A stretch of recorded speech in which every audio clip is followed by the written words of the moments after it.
Assalamualaikum warahmatullahi wabarakatuh. Perkenalkan, nama saya Pratiwi Afrindo dengan NIM 1930106038. Baiklah, saya di sini akan menjabarkan materi tentang gastrulasi. Yang mana yang pertama, pengertian dari gastrulasi. Gastrulasi adalah tahapan perkembangan embrio di mana pada tahapan ini terbentuk lapisan benih yang dicirikan dengan adanya gastrokol. Adapun ayat yang terkait dengan materi gastrulasi ini yaitu Al-Quran Surat Az-Zumar ayat 6, yang artinya Dia menciptakan kamu dari seorang diri, kemudian Dia dijadikan daripadanya istrinya, dan Dia menurunkan untuk kamu 8 ekor yang berpasangan dari binatang ternak.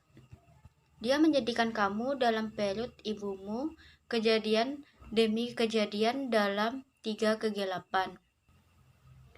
Yang berbuat demikian itu adalah Allah, Tuhan kamu, Tuhan yang mempunyai kerajaan. Tidak ada Tuhan selain Dia, maka bagaimana kamu dapat dipalingkan? Selanjutnya, materi yang kedua, dinamika sel zigot dalam gastrulasi, yang mana gastrulasi ini terjadi ketika blastula terdiri dari satu lapisan melipat ke dalam dan membesar untuk membentuk blastula.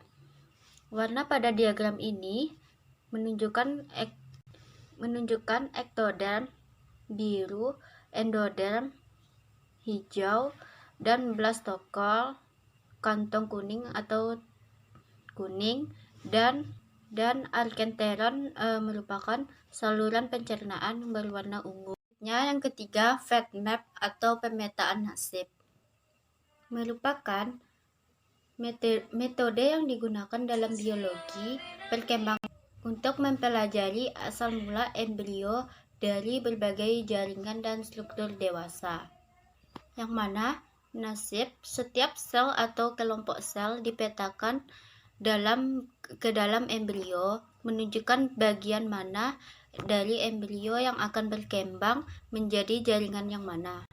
Ketika dilakukan pada resolusi sel tunggal, proses ini disebut juga dengan resolusi sel tunggal.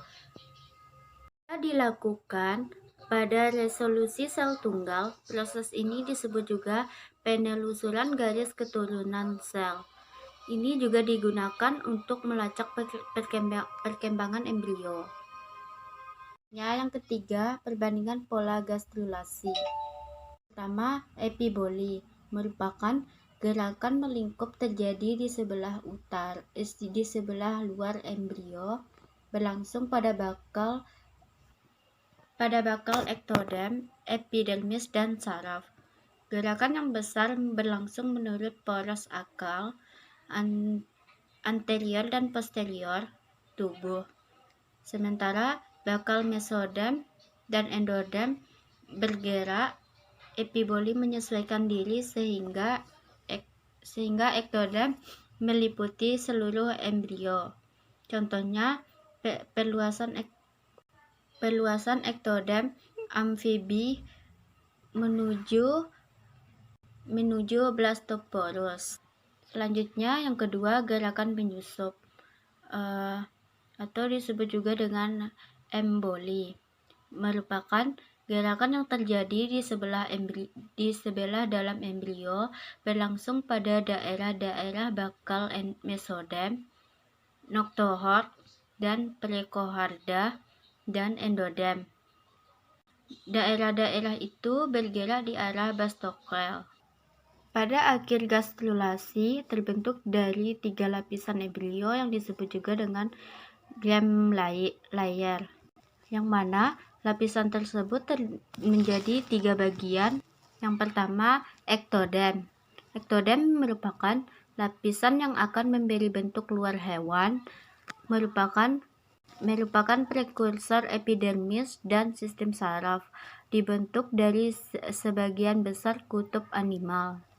Selanjutnya, yang kedua, endoderm, merupakan Lapisan yang dibuat dari kutub vegetal merupakan prekursor usus dan organ internal, dibentuk dari sebagian besar kutub vegetal.